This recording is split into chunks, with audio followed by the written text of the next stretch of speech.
Bismillah. Rabbi shrah li sadri wa yassir li amri wahlul 'uqdatam min lisani yafqahu qawli. Assalamualaikum warahmatullahi wabarakatuh. Alhamdulillah. Alhamdulillahilladzi asra bi'abdihi laylan minal masjidil harami ilal masjidil aqsa. Wassalatu wassalamu ala nabiyyina Muhammadin alladhi kanat hasanatuhu la tuhsa wa ala alihi wa ashabihi ahli sidqi wat tuqa. Qala Allah ta'ala fil Qur'anil Karim, Subhanalladzi asra bi'abdihi laylan minal masjidil harami ilal masjidil aqsa alladzi barakna haulahu linuriyahu min ayatina innahu huwas samiul basir. Wa qala nabiyyuna Muhammad sallallahu alaihi wasallam, la tushaddur rihal illa ila thalathati masajid, al masjidil haram wa masjidi hadha wa masjidil aqsa. Allahumma bika amsayna wa bika asbahna wa bika nahya wa bika namutu wa ilaikal masir. Allahumma 'allimna ma yanfa'una wanfa'na bima 'allamtana wa zidna 'ilman warzuqna fahma. Allahumma arinal haqqa haqqan warzuqna ittiba'ah wa arinal batila batila warzuqna ijtinabah. Hadratul mukarramin wal muhtaramin, para ibu, bapak, hadirin hadirat sekalian, jamaah masjid tercinta Masjid Abdullah Ba Khutmah rahimani wa rahimakumullah. Sami sehat ya Bapak Ibu? Alhamdulillah. Monggo sareng-sareng Bapak Ibu mengawali majelis di kesempatan kali ini dengan kita menghadirkan kembali, kita benar-benar berusaha menghadirkan rasa syukur kita kepada Allah Subhanahu wa taala. Nikmat Allah begitu banyak, nikmat Allah terlampau banyak jika dibandingkan dengan barangkali masalah yang sering menyedihkan hati kita. Mari Bapak Ibu kita tengok kanan kiri, kita melihat lebih jauh lagi bahwa begitu banyak saudara-saudara kita yang ujiannya, masalahnya amat sangat lebih berat dibandingkan kita. Tentu kita belum lupa, masih melekat di benak kita video-video, gambar-gambar, berita tentang saudara-saudara kita di Sumatera, Bapak Ibu. Mereka terus berjuang, mereka masih berjuang, mereka masih berupaya pulih. Maka kita di sini yang masih banyak sekali kelapangan, kemudahan, kenyamanan, tentulah sangat layak untuk semakin bersyukur kepada Allah Subhanahu wa taala. Salawat beriringkan salam semoga senantiasa tercurah limpah teruntuk Nabiuna Muhammad sallallahu alaihi wasallam. Semoga teriring pula teruntuk keluarga beliau, para sahabat beliau radhiyallahu anhum ajma'in, juga para tabi'in, para tabi'in, dan semoga salawat beriringkan salam keberkahan juga senantiasa meliputi setiap umat, setiap orang yang berusaha meniti jalan beliau sallallahu alaihi wasallam. Yang barangkali Bapak Ibu hari-hari ini, lebih tepatnya niki malam napa? Malam Selasa, malam Rabu, malam Kamis, malam Jumat. 3 malam lagi puncaknya kaum muslimin di berbagai penjuru negeri, bahkan di seluruh dunia, beramai-ramai khusyuk memperingati apa Bapak Ibu? Isra wal Mi'raj. Peristiwa agung, peristiwa luar biasa, salah satu peristiwa paling fenomenal di dalam sejarah kehidupan baginda mulia Nabi Muhammad sallallahu alaihi wasallam. Isra Mi'raj, Bapak Ibu, kita tahu salah satu pendapat yang paling populer adalah berlangsung di malam 27 bulan Rajab. Sekarang kita 24 nomor 23. 27 besok malam Jumat.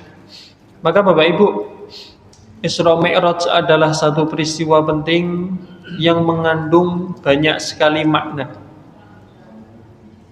Bahkan semakin kita mengerti tentang Isra Mi'raj, semakin luas pandangan kita di dalam membaca peristiwa Isra Mi'raj, pelajarannya akan semakin terasa.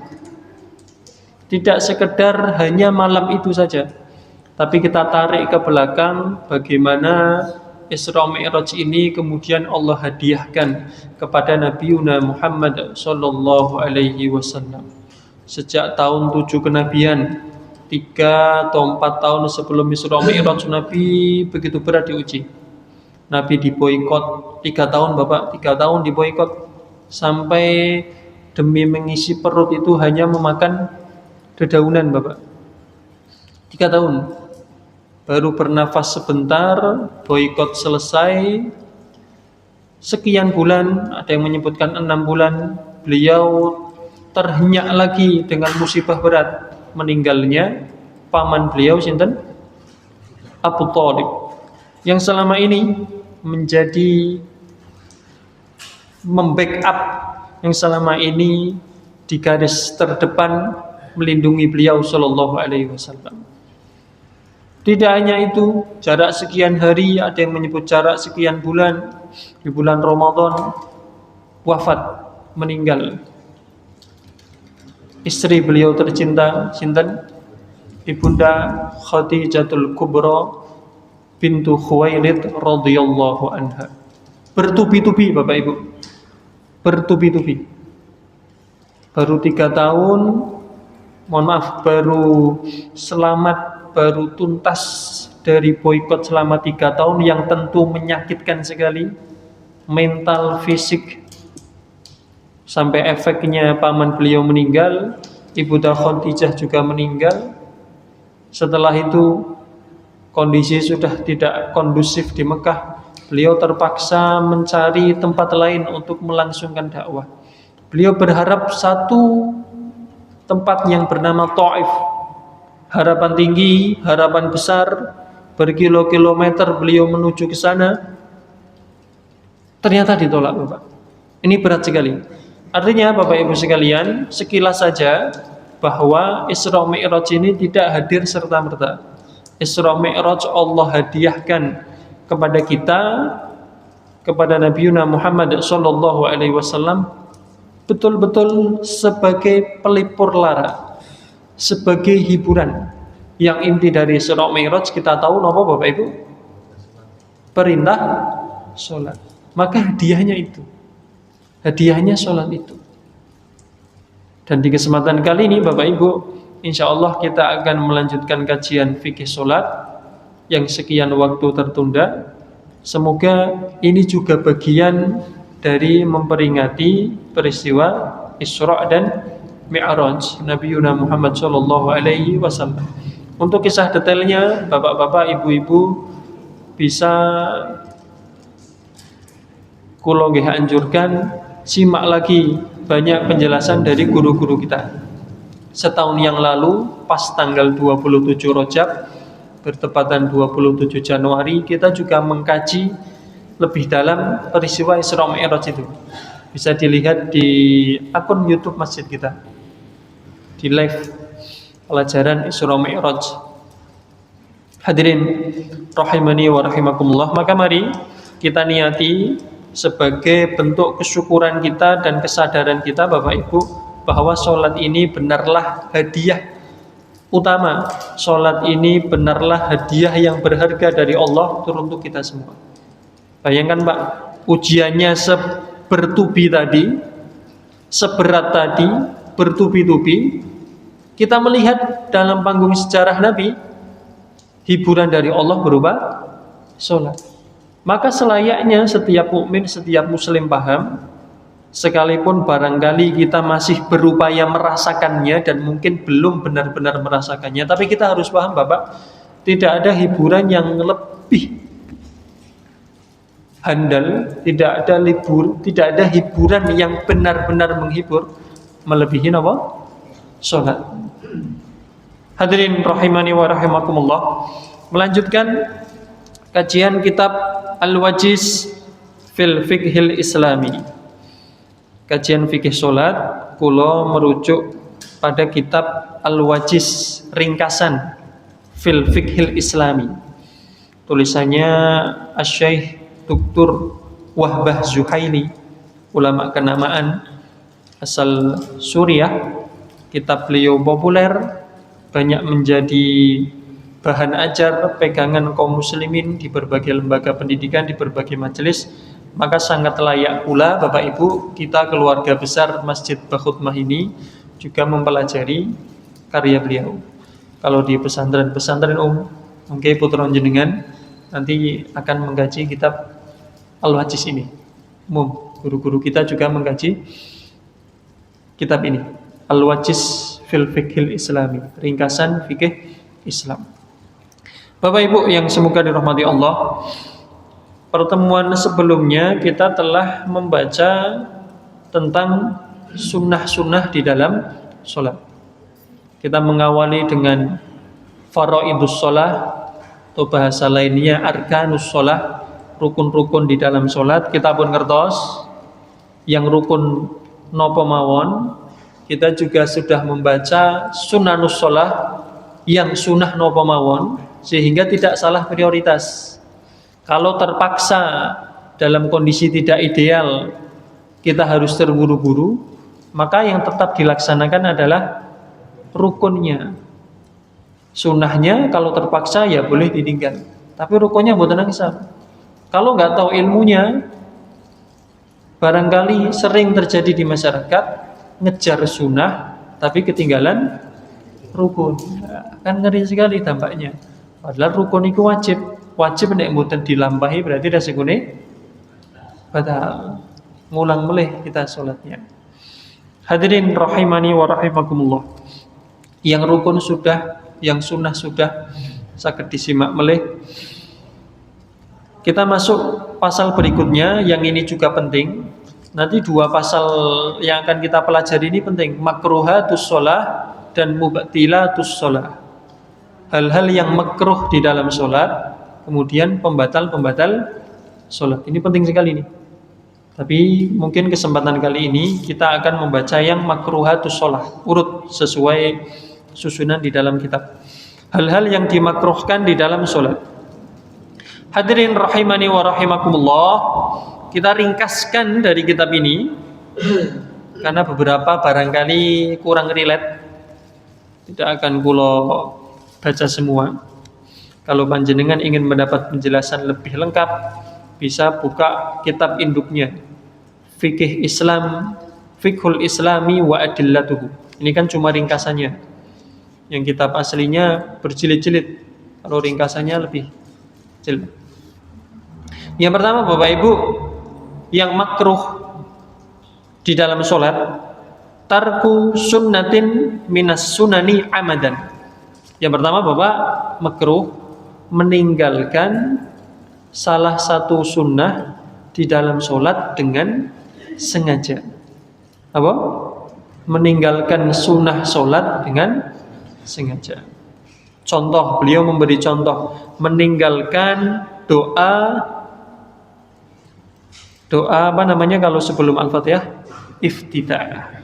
Kalau ada waktu, apalagi sholat piyambak, sholat sunnah, makruh ditinggalkan Bapak. Nah itu sunnah yang sangat melekat di dalam sholat.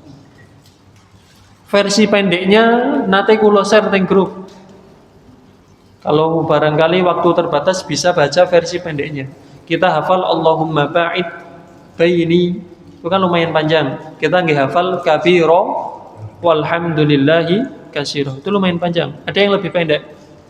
Subhanakallahumma rabbana wa bihamdika wa tabarakasmuka wa ta'ala jadduka wa la ilaha ghairuka.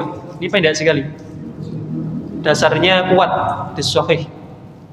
Itu makruh makanya. Kemudian tidak membaca tasbih ketika ruku, tidak membaca tasbih ketika sujud. Itu diantara contoh-contoh yang makruh di dalam sholat. Sholat piyambak tidak ada kebutuhan mendesak, ya kan? Sholat itu kita berhubung dengan Allah. Ya monggo, mari sunah-sunahnya yang sudah kita hafal kita jalani. Sujud, rukuk kita baca. Rukuk kita baca subhanakallahumma rabbana wa bihamdika Allahumma gfirli. Atau kita baca yang lain, subhana rabbiyal azimi wa bihamdi. Semuanya nate dilampahi, nate diwaos oleh Kanjeng Nabi Muhammad sallallahu alaihi wasallam. Yang kedua Bapak Ibu, poin yang kedua yang makruh di dalam sholat, ini kita ringkas, semoga dapat banyak. Tatwilul qiraah. Yang makruh kedua adalah memanjangkan bacaan. Memanjangkan bacaan yang bagaimana? Tatwilul qiraah fi raq'atis tsaniyah 'alal ula. Ini penting niki. Yang barangkali nata imam teng griya, biasa imam teng griya atau di mana? Ini terkadang jarang tahu. Memanjangkan bacaan di rakaat kedua melebihi panjangnya rakaat pertama. Dan yang lebih penjelasan lebih detailnya, tikraru suratin wahidah fi raq'atin aw fi raq'atain wal qira'atu bi aksi tartibil Qur'an. Contoh lebih detailnya, membaca satu surat yang sama di dalam 2 rakaat. Salat maghrib, rakaat pertama jenengan sampun maos kulhu al-ikhlas. Rakaat kedua jenengan maos meleh kulhu, lah senengi kulhu.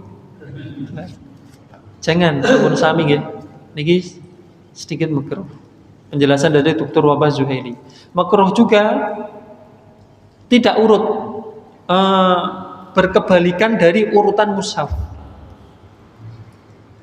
Rakaat pertama sholat maghrib jenengan sampun waos juz 30, sebutlah surat Al-Duha. Lah kok jenengan rakaat kedua bahasnya potongan ayat dari Al-Baqarah, la yukallifullahu nafsan illa wus'aha. Lah niki kurang disenangi. Karena yang lebih baik adalah urut ke belakang. Tidak harus urut pas, tidak harus setelah Ad-Duha kemudian surat napa ba'da Ad-Duha? Alam Nasrah. Tentu kalau seperti itu baik, tapi tidak harus. Lah yang makruh kalau rakaat pertama Alam Nasrah, rakaat kedua Wad-Duha. Karena kebalik. Jadi lebih baik itu yang rakaat kedua lebih pendek. Lebih pendek. Makanya di beberapa masjid ketika tarawih urut dari At-Takasur sampai An-Nas. Ada yang seperti itu. Lah ini kan kemudian kita tidak tahu kalau kita tidak mengerti atau tidak hafal urutan surat. Maka pentingnya juga putra-putri jenengan, cucu diajari menghafal urutan surat. Nah kita hafal pertama surat Al-Fatihah, terakhir surat An-Nas. Niku tok kita hafal. Dipun mboten hafal. Makanya salah satu yang paling jelas jangan surat An-Nas itu ditaruh di rakaat pertama, karena surat An-Nas mesti di belakang. Niki mafhum nggih Bapak Ibu nggih, saged ditangkap nggih. Ini tentang urutan surat ini nggih. Ini simpel kok, ini simpel dan mudah kita pahami, mudah kita amalkan. Hadirin rahimani wa rahimakumullah. Kemudian juga termasuk ketika rukuk baca bacaan sujud, ketika sujud baca bacaan rukuk. Kecuali yang bacaannya sama, tapi yang subhana rabbiyal azim kok dibaca pas sujud, atau subhana rabbiyal a'la dibaca pas rukuk. Lah niku kan kebalik. Karena filosofinya sudah pas. Subhana rabbiyal a'la, maha suci Rabbku yang maha tinggi. Kita meninggikan Allah ketika kita sujud, sangat merendahkan diri. Pasnya seperti itu. Hadirin rahimani wa rahimakumullah. Kemudian yang makruh berikutnya, tentu makruh bagi yang sudah balik ya. Anak kecil mungkin masih dimaklumi. Al-iltifatu fis shalah illa li hajatin. Tolah-toleh di dalam sholat kecuali ada keperluan. Kecuali ada keperluan. Kalau ada keperluan angsal Pak. Pak pernah lagi sholat, ada yang terlihat wirawiri, utak-utik, ada suara, nah, boleh itu hajah itu, uzur syar'i. Tapi kalau nggak boleh. Nabi bahkan kelas sekali sabda beliau Shallallahu Alaihi Wasallam bersabda, iyyaka wal iltifati fis shalah. Hati-hati kamu, jauhilah tolah-toleh dalam sholat. Fa innal iltifati fis sholati halakah. Karena tolah-toleh dalam sholat itu kecelakaan. Fa in kana la budda fa fit tatawwu. Kalau harus tolah-toleh, ya di sholat sunnah saja. Jangan di sholat wajib. La fil faridoh, jangan di sholat wajib. Hadis riwayat Imam Tirmidzi dan beliau mensahihkan hadis ini. Tolah-toleh Bapak. Tolah-toleh kayak cah cilik. Tenang, hadirin yang semoga dirahmati Allah. Kemudian berikutnya, ini barangkali ada yang belum tahu, kalau tolah-toleh kita sudah nalar saja, oh iya ya, nggak pantas lah kita menghadap Allah, ya kan? Tentu kita akan berusaha khusyuk. Lah mungkin yang poin ini ada beberapa yang tidak tahu napa niku. Tasbikul asabi' wa firqa'atuha wa takhassuru wal i'timadu 'alal yaddi illa li hajatin. Tasbik Bapak. Tasbikul asabi'. Napa niki? Menganyam jari jemari di dalam sholat. Atau dalam gerakan apapun. Niki Bapak menganyam niki makruh. Kemudian kok ayu kok kiu firqa'atuha. Nek kula Pak mboten pinter. Lah niki lho. Apa niki? Bahasa Indonesianya apa? Menggemertakkan apa nggih bahasa Indonesia? Teklak-teklik. Nah, niki Bapak, enten mboten pas salat kados niku? Enten Bapak, kulino soalnya. Teman saya itu ada karena terbiasa mainan jenggot. Kalau pas pelajaran mainan jenggot. Mainan apa niki sampun ada jenggot lah. Akhirnya pas salat ke bawah. Sama lah. Ini kadang orang sudah terbiasa teklak-teklik. Dan niku Bapak makruh. Benar-benar ada hadisnya. Ya kan? Jadi kan kejadian di zaman dulu sampai sekarang. Kemudian takhassur, berkaca pinggang. Nah, ini lucu mulai enten. Soalnya Bapak mungkin bagi kita lucu, tapi kalau di tempat lain dalam madhab Maliki misal, atau kalau tidak salah ingat ibu kan memang ada salah satu pendapat madhab sholat niku nggak harus sedekah, dan itu pun memang sunnah kan. Di beberapa tempat sholat niku kados niki. Kalau kados niki angsal, tapi mboten angsal kados niki. Soalnya barangkali pemahamannya kan ora kudu sedekah, ya wis tak ngene wae lah. Dan niku mboten angsal. Kayak nantang nek niku kan. Dan mboten boleh juga Bapak bersandar pada tangan kecuali ada udzur. Jangan bayangkan pas berdiri, bayangkan pas duduk, enten mboten tahiyat kalih. Nah, itu Bapak. Terkadang nggih kan? Ilali hajatin, kecuali ada hajat.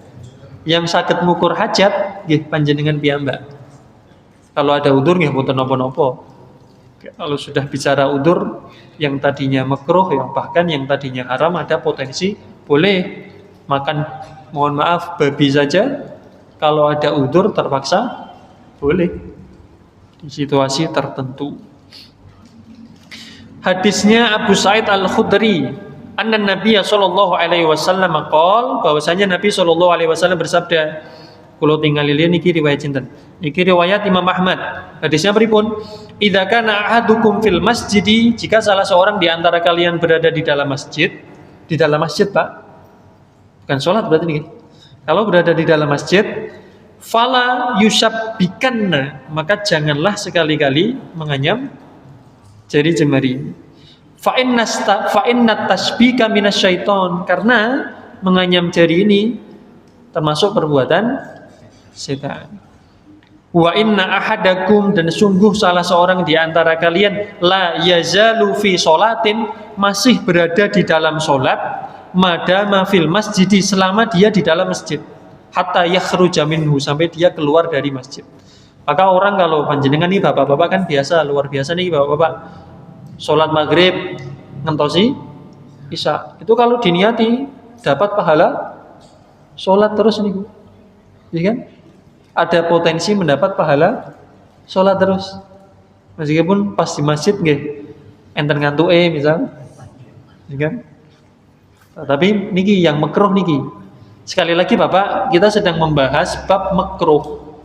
Makruh niku nggih sampai dosa, tapi kurang afdol. Makruh itu dari kata karoha yakrohu, membenci, makruh dibenci. Hadirin yang semoga dirahmati Allah. Hadis berikutnya, hadis riwayat Imam Ibnu Majah, la tuqaqi asabi'aka fis shalah. Jangan teklak-teklik, jangan menggembertak jari jemarimu di dalam salat. Ini hadis Nabi. Hadis riwayat Imam Ibnu Majah. Hadirin yang semoga dirahmati Allah, riwayat Ibnu Umar, putranya Umar bin Khattab radhiyallahu anhuma. Qala Ibnu Umar menuturkan, nahan Nabi sallallahu alaihi wasallam, Nabi sallallahu alaihi wasallam melarang ayajlisar rajulu, seseorang duduk fi shalah, di dalam salat, wa huwa mu'tamidun, sedang ia bersandar ala yadihi, pada tangannya. Dia duduk di dalam salat tapi bersandar dengan tangannya. Tahiyat sambil bersandar. Hadisnya jelas ya, pun sudah saya bacakan ini, mboten ngarang artinya. Hadis riwayat Imam Ahmad dan Abu Dawud.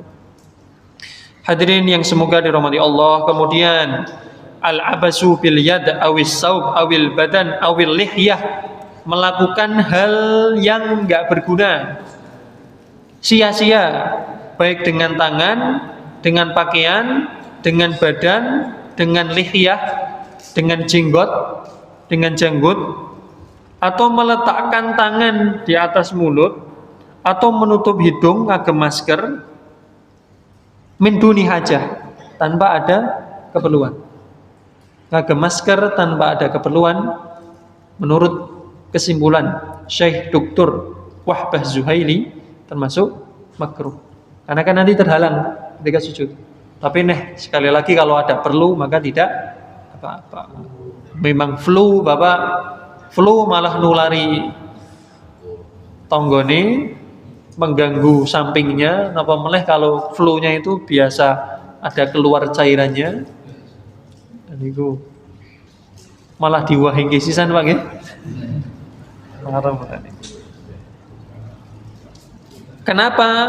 Kenapa kok beliau menyimpulkan demikian? Dari hadis niki, Nabi SAW bersabda, hadis riwayat Abu Dzar Al-Ghifari, idza qama ahadukum ila shalah, kalau kalian bangkit menuju salat, fa inna rahmah tuwajih, sungguhnya rahmat Allah itu berada di hadapannya.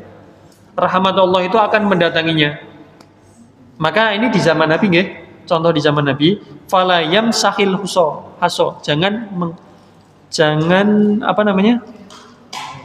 ngelap niku napa sih? Mengusap, jangan mengusap. Contoh saja. Hadirin yang semoga dirahmati Allah. Kemudian yang makruh berikutnya, karohatun mayata'allaqu bin nadhar, yang berkaitan dengan pandangan. Makruh Bapak Ibu, sekali lagi ini kita ngaji kitab pendapatnya Dr. Wahbah Zuhaili, takmidul ainain, memejamkan kedua mata. Ini memang ada perbedaan, karena nggak ada hadis pastinya Pak. Cuma ada hadisnya, Nabi ketika sholat melihat tempat sujud lah. Tapi nggak ada hadis sharih, hadis jelasnya nggak boleh memejamkan mata. Tapi dari hadis yang bahwa Nabi itu melihat ke tempat sujud, Nabi pernah melihat ular, pernah melihat kalajengking, Nabi ngendiko kalau ada ular, ada kalajengking dibunuhlah. Berarti kan ketika sholat membuka mata. Nah maka ada yang menyimpulkan makruh kalau memejamkan mata, kecuali ada yang mengganggu kekhusyuan di dalam sholat. Sholat jamaah teng rest area kok ngajengi misal gambare kaose partai dilalah gambar tiang sing jenengan lagi sengit. Waduh iki kudu pilihanku ngeten pripun Pak? Kudu pilihanku. Ki sing marake negara napa Pak Budi? Bubrah lah. Timbang ora usuk Pak. Belum apa. Ini kan artinya contoh real Pak, contoh real. Seperti itu. Yukrah tagmidul ainain illa li khaufin nadhar ila ma yusgilu anis shalah. Makruh menutup kedua mata kecuali khawatir melihat sesuatu yang mengganggu hati atau mengusik kekhusyuan di dalam salat. Ini ada hadis dhaif dari Ibnu Adi, idza qama ahadukum fis shalah, kalau kalian berdiri salat fala yukmit ainai, maka janganlah pejamkan kedua matanya. Hadis dhaif. Yang jelas terlarang Bapak, yang jelas terlarang itu salat sambil dangak. Itu jelas terlarang. Nah kita mboten, tapi nek misal masjidnya wapi, jenengan jalan-jalan teng Masjid An-Nahl. Teng masjid apa teng mriku KITB niku? An-Nahl leres nggih? Apa teng Solo masjid apa? Zayed. Kok masjid apa Pak? Kok bagus jenengan salat malah. Nah niku mboten bisa. Eten hadisnya Nabi SAW bersabda dari Abu Hurairah niki, la yang tahiyanna aqwamun yarfa'una absarahum ila sama'i fis shalah aw la tukhtafanna absaruhum. Berhentilah, hendaklah berhenti orang yang mengangkat pandangannya ketika sholat. Kalau tidak, aw la tukhtafanna absaruhum. Kalau tidak, hati-hati nanti pandangannya akan hilang. Didongake kalih Nabi, dongake supaya napa? Buta Bapak. Kalau sholat niku malah delok dhuwur, ningali kaligrafi, ningali ornamen, ningali jam, semacam. Nah zaman dulu di zaman Nabi lihatnya langit, barangkali enten apa burung atau apa. Hadirin rahimani wa rahimakumullah. Kemudian berikutnya, dan ini juga barangkali masih banyak masyarakat yang dereng ngertos, mungkin jenengan yang menyampaikan apa itu yang makruh juga menurut pendapat banyak ulama, aksus sya'ri wa tasmirul kammi ilal mirfaqain. Mengipang apa? Mengipang rambut. Enten sing gondrong mboten? Oh, Om gondrong pas mboten pangkat iki.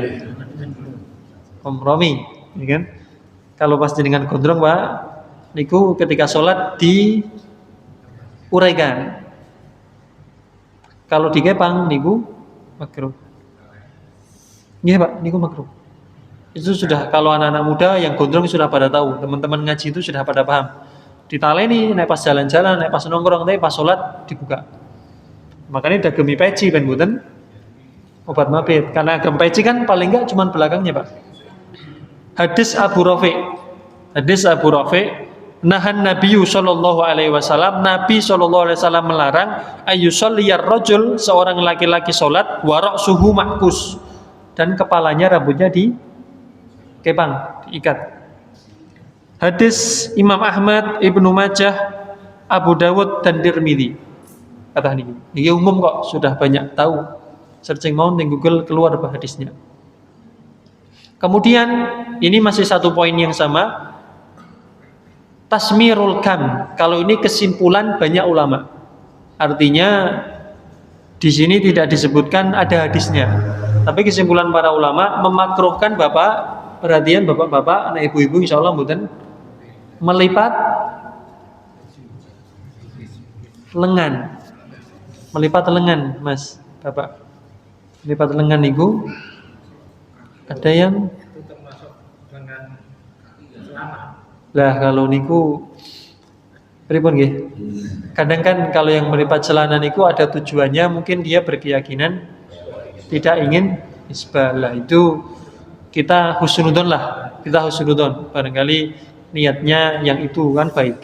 Tapi kalau yang jelas kan kalau ini nggak ada alasan sebenarnya kan. Paling sumuk nopo ngeten kan lah. Kan secara adab saja kalau kita kepada orang sopan betul. Jenengan badai misal menghadap, jenengan badai menghadap Pak ke ketua partai, jangan badai menghadap ke Pak Bupati nopo orang penting mawon kan badai sowan ke guru lah, ke kiai. Kan naik bajune penting kan mboten sopan. Itu banyak Pak, banyak, bukan hanya beliau saja. Saya baca di beberapa sumber yang lain banyak yang menyebutkan ini dimakruhkan. Ya, ini dari pandangan segi keetisan saja. Tapi sekali lagi tidak sampai dosa, tidak sampai membatalkan sholat. Wong babnya saja bab makruhatus sholat yang dimakruhkan di dalam sholat. Hadirin yang semoga dirahmati Allah. Kemudian al-iqa, duduk iqa. Apa itu duduk? Duduk iqa. Iqa. Iqa pakai qaf, ain, alif, hamzah. Iqa. Duduk yang bokong, mohon maaf ya, langsung menempel ke lantai. Kakinya di samping. Kita insyaallah mboten. Iqa. Seperti duduknya ngapunten anjing. Misal niku nggih. Dari Abu Hurairah menuturkan, Abu Hurairah pernah dikandani Nabi. Nahani Rasulullah sallallahu alaihi wasallam an thalas. Nabi melarangku dari 3 hal. Nabi melarangku dari 3 hal. An-nakrotin kanakrotidik, mematuk seperti mematuknya ayam. Maksudnya napa niku? Salate sing viral niku Pak. Itu kan seperti ayam yang mematuk. Wa iqa'in ka iqa'il kalbi, duduk iqa seperti duduknya, mohon maaf, anjing. Wal tifati kal tifati tha'lab, dan tolah-toleh seperti tolah-tolehnya musang. Musang rubah niku kan tolah-toleh. Nah, itu Bapak. Nabi memisalkan itu. Nabi melarangku di dalam sholat dari mematuk-matuk seperti ayam. Teklak tekluk. Allahu Akbar. Sami'allahu liman hamidah. Allahu Akbar. Ya kan? Duduknya seperti duduk, mohon maaf, anjing. Tolah-tolehnya seperti tolah-toleh musang. Hadirin yang semoga dirahmati Allah. Kemudian kita cepat niki. As-sholatu ma'as sawagilit tabi'iyah. Sholat sambil ngempet. Sholat, Bapak, sholat sambil ngempet. Ada urusan-urusan biologis. Nahan buang air kecil, nahan buang air besar, nahan angin. Kalau waktunya masih ada Bapak, mboten angsal. Waktunya masih panjang, mboten angsal. Waktu masih panjang niku mboten waktu imam, waktu sholatnya. Jenengan di rakaat terakhir sholat duhur, rakaat keempat. Kok pingin tiba-tiba ada angin mau keluar, nah itu makruh ditahan. Kan jenengan paling ketinggalan jamaah, tapi waktu sholatnya masih lama. Duhur waktunya sampai kapan? Sampai sebelum asar. Lagi niku. Maka yang lebih utama adalah dikeluarkan. Karena otomatis kalau sudah nahan, sudah ngempet, nggak khusyuk. Tapi kadang kita nanggung. Kalau tinggal dikit nggak apa-apa Pak. Kalau pernah mungkin sudah kadung tinggal tahiyatnya saja atau apa kan. Tapi di sini tetap disebut tukroh as-sholatu haqinan bil baul, dibenci sholat sambil menahan kencing. Au haqiban bil ghaid, menahan BAB. Au hazikon birrih, atau membatasi, menghalangi keluarnya angin. In wasi al waktu, kalau waktunya masih luas. Au ma'a tauqanit ta'am au bihadratihi, atau sholat kondisi lapar padahal makanan sudah siap santap. La yusalli ahadun bihadratit ta'am wala huwa yudafi'ul akhbasa. Tapi Bapak, ini ada penjelasannya. Masalah makanan ini ada penjelasannya. Itu maksudnya kalau kondisi benar-benar lapar, makanan sudah siap, maka diutamakan makan. Tapi kalau enggak benar-benar lapar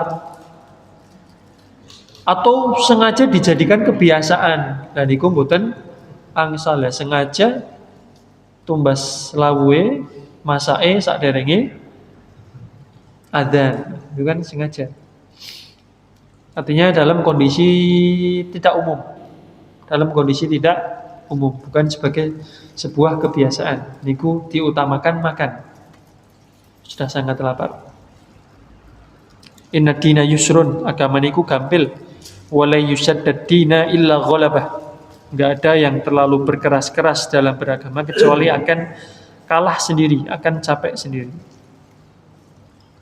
Hadirin yang semoga dirahmati Allah, makruh juga, tapi niki nanti ampun didagem dalil nggih. Makruh juga sholat ketika ngantuk berat. Hadis Ibunda Aisyah menuturkan bahwa sang kekasih Nabi Muhammad SAW bersabda, "Idza na'isa ahadukum," kalau salah seorang di antara kalian ngantuk, "falyarqud," maka tidurlah, "hatta yadhhaba anhu naum," sampai kantuknya hilang. Fa innahu idza shalla wa huwa na'isun, karena kalau dia sholat dalam kondisi ngantuk, la'allahu yadhabu yastaghfir, barangkali dia niatnya istighfar mohon ampun, fayasubbu nafsah, malah mencela dirinya sendiri.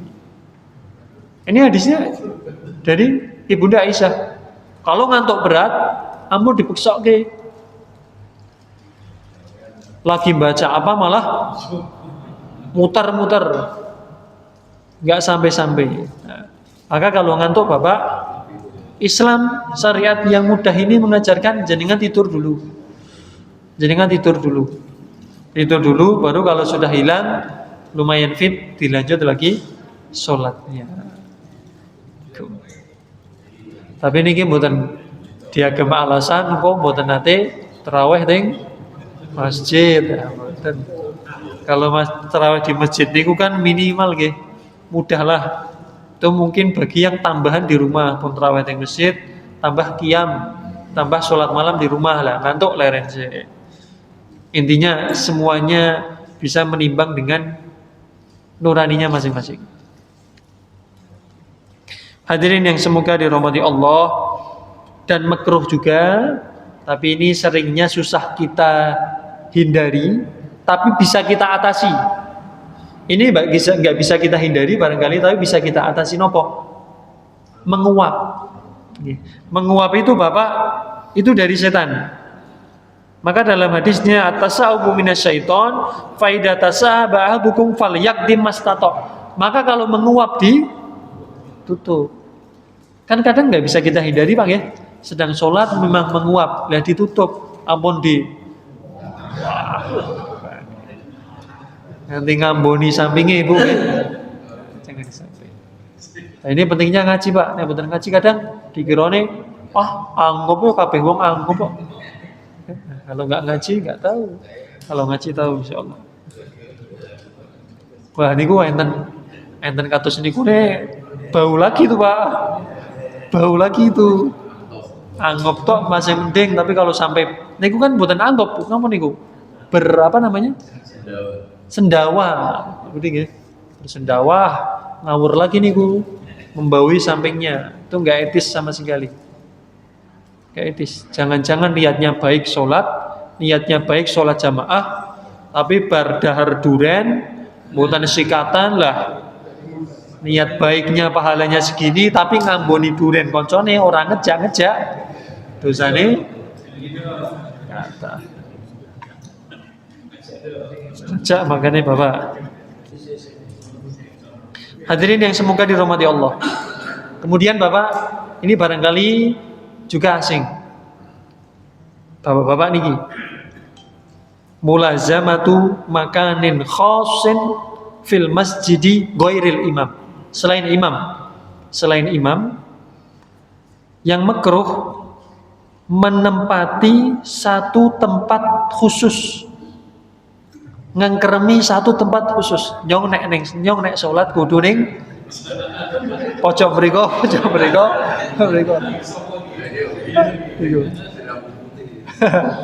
Pindah-pindah Bapak. Pindah-pindah karena nanti niki dados saksi ning jenengan binjang ning akhirat. Lagi pindah-pindah saya Pak. Nah imam mboten usah pindah-pindah Pak. Imam mriku mawon. Mboten usah inovasi tak mriku. Tak ngajeng mimbar mboten usah. Hadis Abu Thalhah, beliau menuturkan, sami'tu Rasulullah sallallahu alaihi wasallam yaqul, aku pernah mendengar. Ini hadis kuat ini. Kalau sahabat dengar langsung katanya sami'tu, maka derajatnya kuat sekali. Aku mendengar Rasulullah sallallahu alaihi wasallam bersabda, mohon maaf kok kelewat hadis atasnya, koreksi. Dari Abdurrahman menuturkan naha Rasulullah sallallahu alaihi wasallam, Nabi melarang an-nakratil ghurab, salat mematuk seperti burung gagak. Kalau tadi dalam hadis lain seperti ayam, ini seperti burung gagak. Burung gagak niku pripun? Waftirasis saba', duduk seperti binatang buas. Binatang buas niku pripun? Kalau kita sujud niku misal tangannya ngeten niki, ya kan? Kemudian wa ayyuwattinar rajul al-makan fil masjidi kama yuwattinul ba'ir. Dan juga yang ketiga yang dilarang oleh Nabi, seseorang menempati satu lokasi tertentu di dalam masjid seperti unta yang menempati tempatnya, ngengkeremi satu tempat seperti unta yang berdiam di satu tempat. Unta niku nek sampun lenggah, Bapak Ibu sing sampun mriko, kan PW Pak nggih, enten pindah-pindah. Lah, pindah-pindah Bapak. Pindah-pindah. Kita insyaallah sudah mengamalkan salat jamaah teng mriki, mangke ketika saged, ketika tidak mengganggu orang yang masih salat wajib, kita salat sunahnya pindah. Ukir bagus, enten Bapak. Karena biar semuanya nanti menjadi saksi ketaatan panjenengan. Semua tanah ini, lantai, semua inci di bawah rumah ini menjadi saksi sujudnya jenengan. Kalau Pak, nggih, mangke salat sunah mriku Bapak. Melas kene kok dereng enten bekas jenengan. Dereng enten bekas jenengan.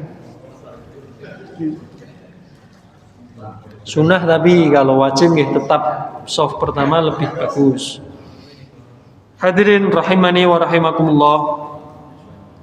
Kemudian kalau ini semua orang paham, bisa dilogika, sholat dengan pakaian yang ada gambar hewan atau manusianya. Dalam hadisnya bahkan Nabi sallallahu alaihi wasallam bersabda, la tadkhulul malaikatu, malaikat boten purun melebet baitan, satu rumah, fihi kalbun wala suratun, yang di dalamnya ada seekor anjing atau di dalamnya ada gambar makhluk hidup. Niki pahamlah, tinggal bagaimana pertimbangannya masing-masing. Ibunda Aisyah juga termasuk tulisan ya.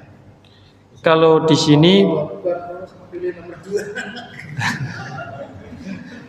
ya, kalau di sini beliau menulis poinnya pakaian bergambar hewan atau manusia.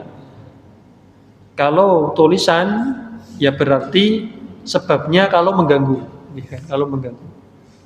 Ya, tapi tentu Bapak, kita ngaji seperti ini itu objeknya diri kita. Jangan kita lempar ke orang.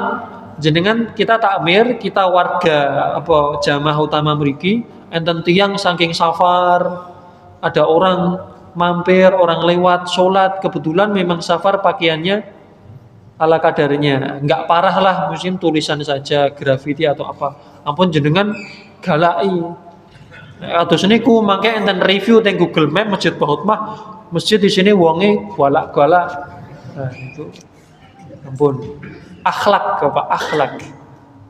Adab itu di atas ilmu. Ya selama nggak sampai dalam tataran yang parah, apalagi melanggar syariat, mboten gambar hewan, mboten gambar napa meneh yang saru-saru, ya kita beri kelonggaran agar orang-orang itu merasakan kasih sayangnya, nikmatnya sholat di dalam masjid. Kecuali sakit masjid memberi solusi, disiapkan rompi, kemeja, baju yang wangi bersih. Kalau kita belum mampu ya kita sadar diri. Di beberapa masjid mungkin sudah siap wangi tapi Pak, mboten langu, ngapunten banyak masjid. Semoga kita mboten rukue. Tapi nggih itu manusiawi lah, manusiawi. Autokritik saja. Hadirin yang semoga dirahmati Allah. Dimakruhkan juga Bapak sholat menghadap orang. Maksudnya gini. Misal masjid luas atau di rest area atau apa, tempat istirahat, orang misal sedang ngobrol dan jangan malah sholat, orang itu dijadikan sutro, atau sholat di belakang patung, atau sholat menghadap ke api unggun misal, tanpa ada sutro, tanpa ada penghalang lagi, atau gambar yang berbentuk, atau perempuan yang sedang sholat, jangan di masjid luas, sholat yang dia orang nemu sutro, nggak ada tiang, kayak tadi ibu lagi sholat, jangan malah sholat yang wingkinge, nggih sutroh. Nah, makruh Bapak. Ya, sutroh niku, tapi kan di belakang ibu-ibu sangat potensi nanti melihat sesuatu yang tidak layak dilihat. Ini penjelasan dari Dr. Wahbah Zuhaili. Karena itu menyerupai sujudnya orang-orang kafir, misal kepada api, kepada berhala, patung, misalkan. Itu apa? Salat tengah jengi, misal kalender gambare kalender partai misal, kalender pemilu lah. Geser sekedip lah. Jangan di depannya pas. Semuanya bisa diakali. Salat di dalam